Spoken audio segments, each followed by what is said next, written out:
This is Kits and Wagers, Game Week 16 in the Premier League. I am Adam Zdroik, joined by Chris Owen. We got 6 bets for everyone, talking 6 matches. Chris, happy Friday the 13th. Winning bets. Are we going to win some bets for Freddie? Yeah, we're gonna slash some bottom lines here from the odds makers. That's what I'm thinking. We're gonna slash. It's not my best work. Not my best work ever.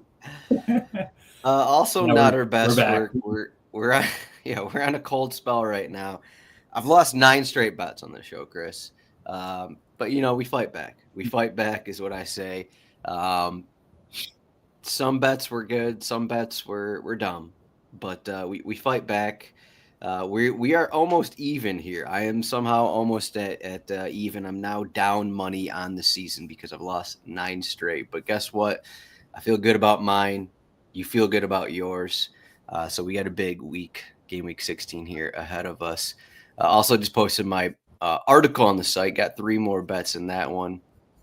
And I'm going to have 4 more in corners and wagers. But Chris's first game, we're talking about Newcastle at home in need of a win against Leicester City, who are coming off 2 home matches where they got 4 points under Ruud van Nistelrooy. This is the first away match for Van Nistelrooy. Newcastle are minus 350 to win. This was minus 295 a week ago.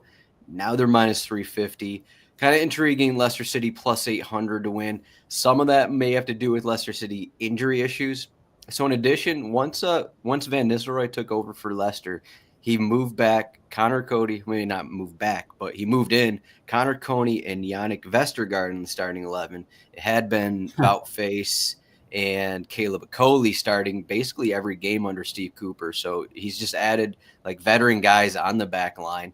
And I don't know if you could say it's helped. They've allowed 47 shots and I think 17 on target in their 2 matches at home. But the big news, I think, is Ndidi, ever-present Ndidi, is out with a hamstring injury. Harry Winks is still going to be out with his groin injury. And Sumare is suspended. So I'm kind of projecting Shadouri and Skip to be in the midfield, just 2 guys that haven't played much this season. So what are your thoughts on this game here? Initial thoughts is Leicester's missing their backline spine, essentially. So main center backs, and then Ndidi, who's like they're not missing their center backs. It's just Van Nistelrooy doesn't want to start them. Okay. Well, Ndidi in front of them, him being absent from the starting 11 could play a pretty big role in how they go about their defensive lineup, because he's just like traditionally just been such a good blocker of any of attacks, and so him missing is kind of a big deal, I feel like. And then you kind of couple the fact with it is going to be a little bit of a Newcastle at home, Leicester traveling, maybe not Newcastle traditionally super good at home. So this was a tough one, and honestly the odds are a little bit difficult. I looked all over the place for Newcastle money line and like under 3.5 was kind of what I thought initially. Just thinking it'd be a little low scoring, but you kind of couple the fact with Leicester being pretty susceptible to a lot of attacks. And I ended up going, and I liked actually all 3 bets in this category. I ended up going with the over 11.5 corners for the game. It's plus 105, but you could have went, it's over 7.5 for Newcastle. And I think that was like minus 120. And then Leicester, this is the other one that I like the second most, but Leicester over 3.5 corners. I think it was plus 105, right in there, plus 110 maybe, but I just kind of like the corners best for this one. Newcastle's actually, you go to the handy dandy RotoWire cheat sheet, they're actually giving up 7 corners a game at home, which is kind of quite a bit. And then you turn over, and Leicester away from home are giving up 7 corners as well. So I definitely think that I think Leicester could give up like double-digit corners here in this game. I know that's quite a bit, but I would not be surprised to see something like that. So I'm actually I'm over 11.5 corners. It is a tough one to kind of. I feel like Newcastle should be able to take all 3 points here, but I just kind of had to stray away from that and go with the corners bet. Yeah, I was kind of thinking the same thing as you, double-digit Newcastle corners, but to actually bet that, you have to go to over 7.5 corners, which is plus 100. I looked at like the minus, If you do minus 1.5 corners in the first half, it's what I'm seeing right now. It's minus 150 odds. Full time minus 3.5 corners is minus 125 odds. I was looking at that personally, but it's the odds. The numbers right now don't make sense. You probably have to do some shopping to actually get some numbers that you actually like. Or if you put together, I guess you could do a single game parlay if you think Newcastle are going to win, Newcastle money line and over however many corners to get decent odds. But yeah, I can buy this. I'm not entirely sold on Leicester away from home getting corners, especially if we could see like a formation change because of those absences in the midfield. Like we could actually see 3 center backs. If Van Nistelrooy wants to really mix things up. Not sure his style as a manager, but that may make sense because they're down so many options. But Newcastle at home need points.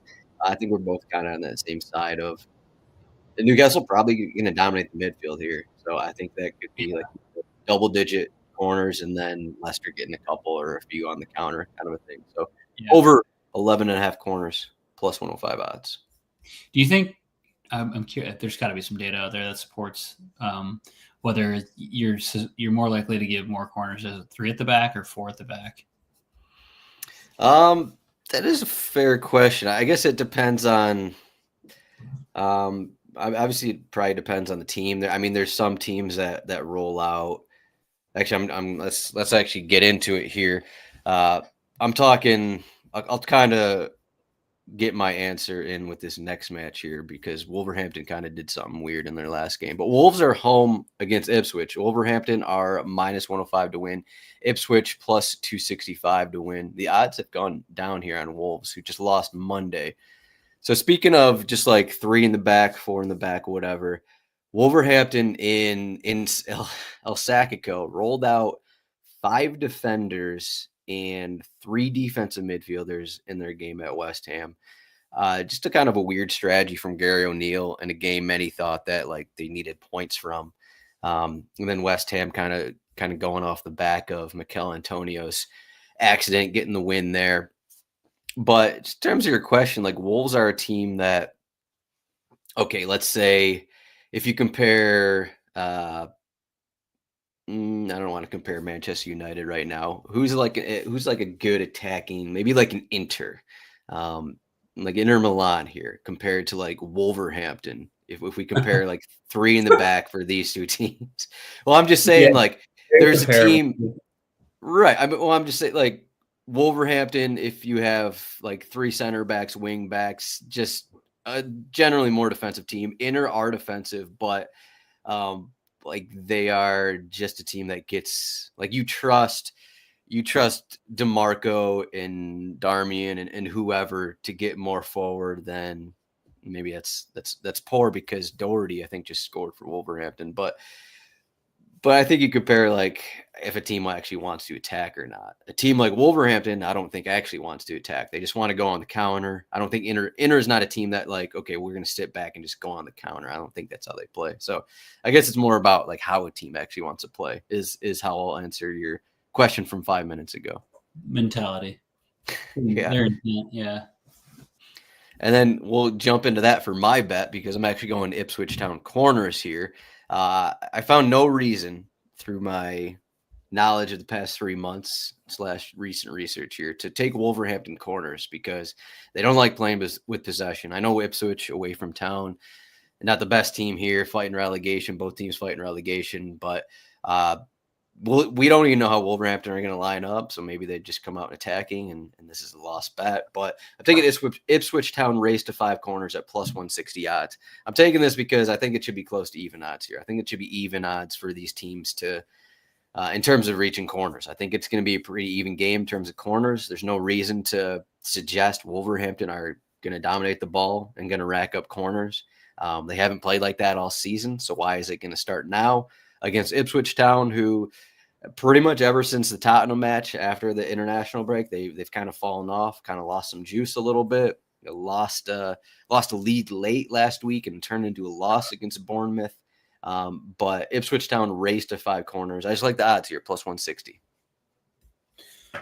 This is like a game I'm actually really looking forward to this weekend just because of the kind of implications on the table it has. Gary, what's going to happen at Wolves, and Ipswich obviously just like kind of trying to battle it out, and they play a fun, attractive style. And yeah, I actually do like the race to 5 corners here, and the plus 160 odds is better than you'd expect for a home team. I feel like They're actually away, so that's they why. are away. Well, even more so then.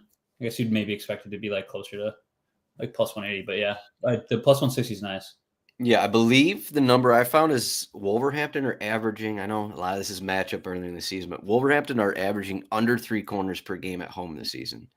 Like that number is just not very good. Yeah, I know Ipswich are probably bottom 5 in terms of allowing corners on the road, but at some point maybe that doesn't matter that much. But 1 plus 160 odds again is kind of what I like.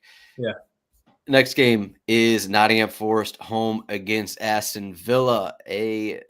Another, we got all these kind of like, you like the relegation battle between Ipswich and Wolves, and this one isn't like, it doesn't really pop out on the page, but it is a pretty intriguing game here, given how Nottingham Forest have played this season. Aston Villa playing well in Champions League. Nottingham Forest are currently favorites. Okay, currently favorites. Nottingham Forest plus 165 to win. Aston Villa plus 170. The draw is plus 235. Alex Moreno cannot play against his parent club, Aston Villa, though Nico Williams started last week as well. Ollie Watkins picked up some kind of issue midweek. We're going to see what his status is, but either way, John Duran will start. Ollie Watkins will start. One of those guys will start.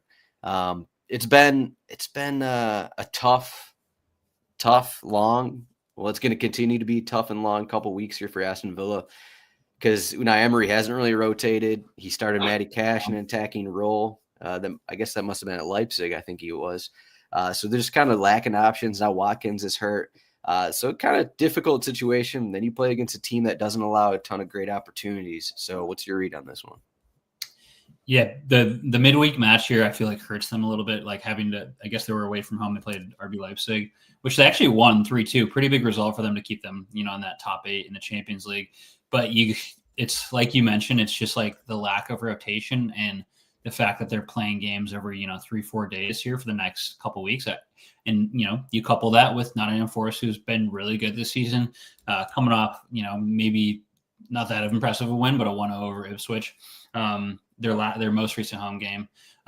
So that helps. And I just think like I am finally like glad to see Ian Maatsen make the starting 11 for Villa. I feel like he was super good at Dortmund and like now finally cracks the starting 11 in the last couple games. So that helps. But, I always go back to these teams who are playing. We've seen it like time and time again. You look back at like Newcastle a couple seasons ago, like Leicester when they were in the Champions League. It's so hard to play midweek and be able to come and play against like as good or better competition in the Premier League and be able to do that, like bring that same 90 minutes and that same kind of outlook on the match. And so I think it's tough. And you see that, like, it is surprising to see Forest be plus 165. I think Villa was like plus 170, plus 175 money line. And so you see that, like, I was surprised to see them favored here, but I didn't, all that said, Villa, their last 3 Premier League matches, against some really stiff competition. They had Tottenham, Liverpool, and Chelsea away from home. Lost 4-1 to Tottenham, 2-0 to Liverpool, and 3-0 to Chelsea. So three teams that are probably like top 6, top 7 sides there. So they haven't been great. Like I said, they did win away against Leipzig, but I think I like Forest and what they've done here. I think they're going to be able to at least take a point away. And so I'm taking it's the same game parlay, but Forest double chance and over 2.5. It's plus 135. So we are going to need like a 2-1 kind of effort here or a 2-1 or a 2-2 type of effort here out of Forest. But I keep going back to like how hard it is to win every 3 or 4 days. And I think Forest has the benefit of not having played in the midweek and can kind of just go back out and make a tough match of it. Yeah, I think it's a reasonable bet here. Aston Villa basically allowing goals in every game, especially off the counter. They're just struggling to defend that, which Nottingham Forest does pretty well. And then given all the games, we look ahead of the season. We looked at Aston Villa's depth chart and we're like, yeah, they can play in European competition. But then you had a couple injuries and that Unai Emery like isn't comfortable starting Ross Barkley, Buendia. He isn't comfortable starting these guys. Onana is just coming back from an injury. So he's already a manager who doesn't like to rotate that much. And then you throw in injuries and you get a situation where these guys are just like playing. Most of the same guys are playing basically every 3-4 days, like you said. But I do want to say like, this isn't like your typical, like Aston Villa are in Champions League, but this isn't like your Nottingham Forest against Liverpool, Arsenal, Man City. Like Aston Villa are a team that's fine. It will be like, we don't need to possess the ball. We'll let you possess the ball, and then we can get on the counter. And like the one thing Nottingham Forest can do is defend really well and then go on the counter. And that's that's why they beat Liverpool. That's why they have some pretty good wins this season. But like, what if like Aston Villa is just like, we're going to be the team that goes on the counter a little more and get those opportunities. And I initially looked at the Aston Villa win on this game, but given the matches, given Nottingham Forest at home, it just wasn't a bet that I really like stood out to me. It was just something I thought about, I guess. Yeah, I initially wrote down money line, Aston Villa money line, and I looked a bit more into it. And I was like, I don't know if I feel comfortable doing that. But I do like the over 2.5. Villa has given up in each of their in 6 of their 7 away matches this season. The over 2.5 has hit, so I feel pretty good about that one. Yeah, it seems like a game could just get like counters going back and forth, and a couple goals each side. So. Yeah. Manchester Derby is not the standalone match on Sunday, or maybe it is standalone, but it's a weird TV schedule. It is standalone. It's a weird TV schedule Sunday because there was, due to UEFA play, there's a couple 2 p.m. Eastern matches. I think I was reading TNT, some TV rights that were going on that kind of changed some things, but the Manchester Derby, after somewhat wild midweek, somewhat wild past month for these teams. City are now minus 165 to win. They were minus 200 a little bit ago. About 3 days ago, they're minus 200. Now they're minus 165 after a loss against Juventus. Manchester United plus 390 to win. They had to come back from a 1-goal deficit against Victoria Plzen on Thursday. Pretty much same injury news for Man City. Kevin De Bruyne has started 3 straight matches and went 90 on Wednesday. So I kind of find it hard that he's going to start this match. We'll see what that lineup looks like. Foden's returning from bronchitis. Manchester United's lineups have been all over the place under Amorim. He basically does 5 subs every game near the 60th minute, a bunch of guys. He's still figuring out his team. I'm not sure he is fully there in terms of figuring out his team. But Man City are at home. And let me look at my bet. Okay, yeah. So last week, Chris, I came on the show. I did a couple under corner bets. And I had under Manchester United under 6.5 corners. And I was like, they're not going to lose at home to Nottingham Forest. So I just threw in Manchester United double chance to get some more money. And obviously that didn't hit, unfortunately. They lost 3-2. I'm going back to the well. Screw this Manchester United team right now. And they had, prior to the game against Victoria Plzen, they had 12 corners from 5 matches under Amorim. They had 0 corners in the game at Arsenal. I'm taking them under 3.5 corners minus 110. This is a spot I think they get 0, 1 or 2 corners. So let's just go. I'm not gonna add anything else here. I'm not gonna add Man City money line, double chance, nothing stupid. Taking a straight bet here, under 3.5 corners, minus 110 odds. I love that.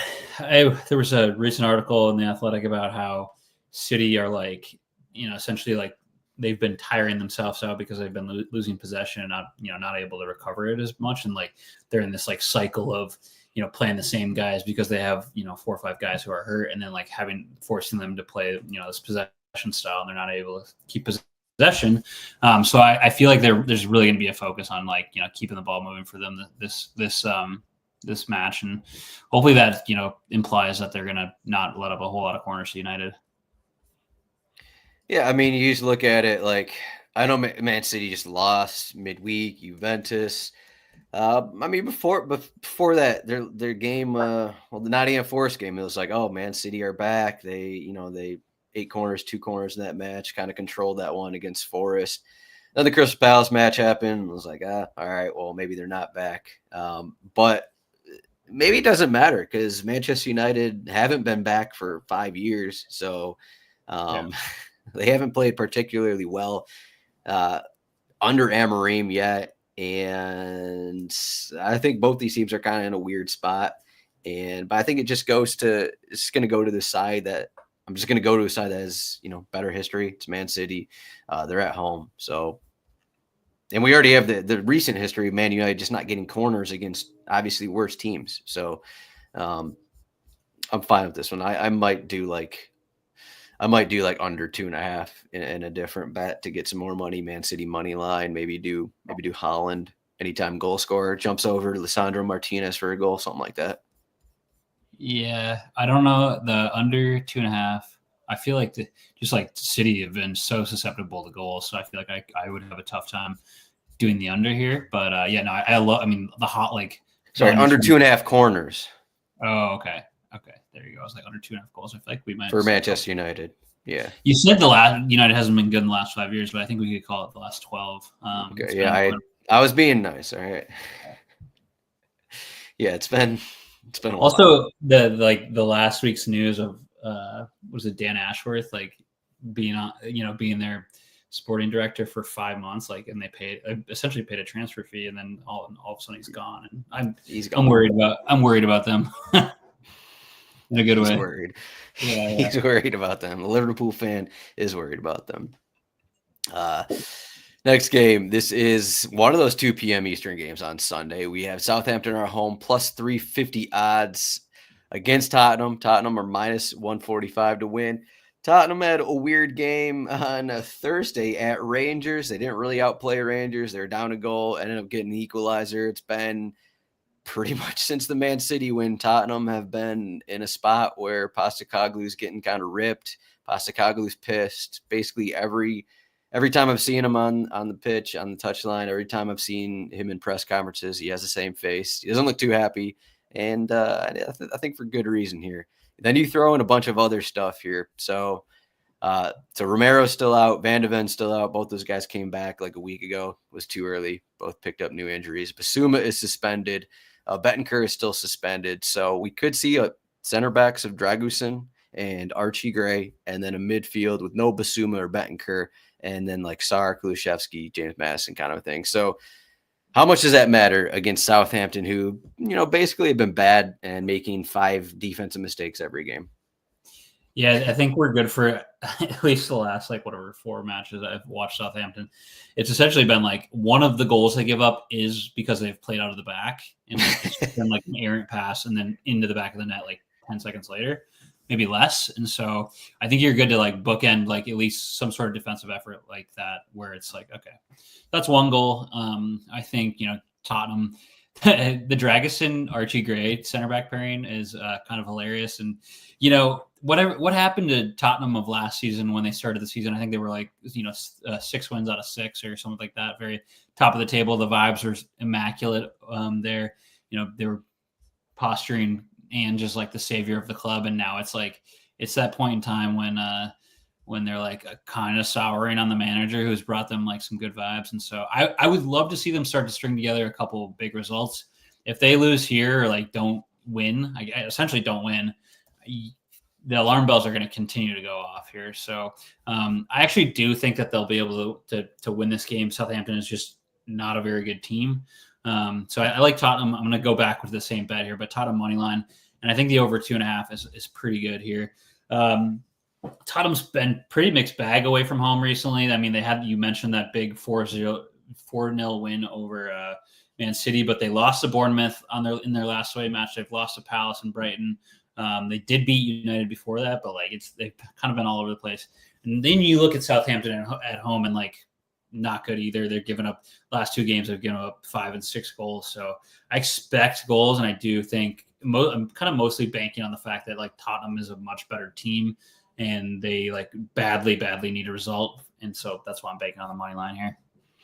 Yeah, they'll allow goals, they'll score goals usually, and that's kind of what happens in Southampton matches so as well. So, yeah, you mentioned their, they need points in this game. If you look at their upcoming schedule, so uh, the December 19th, they're home against Manchester United in the EFL Cup. 3 days later, they're home against Liverpool in league play.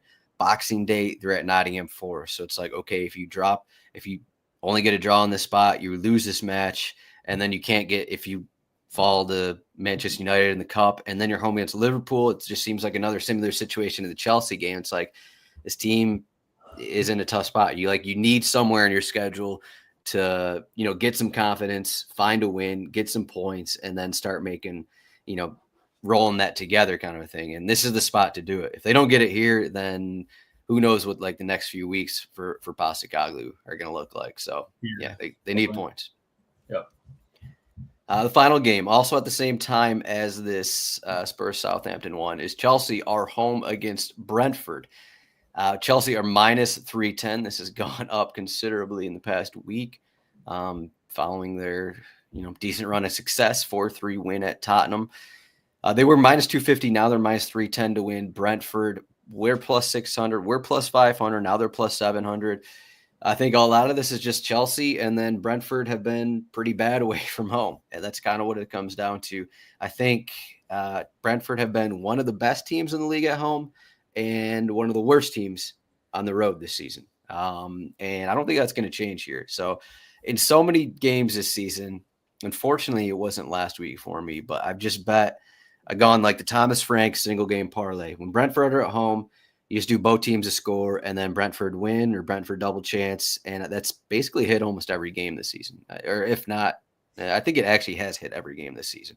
So I'm like turning the tables here. Brentford still got defensive problems. Chelsea are at home, basically rotated on, as usual, their entire side on Thursday, wherever they're played. Astana, it was like 10 degrees or something. They woke up, it was negative degrees.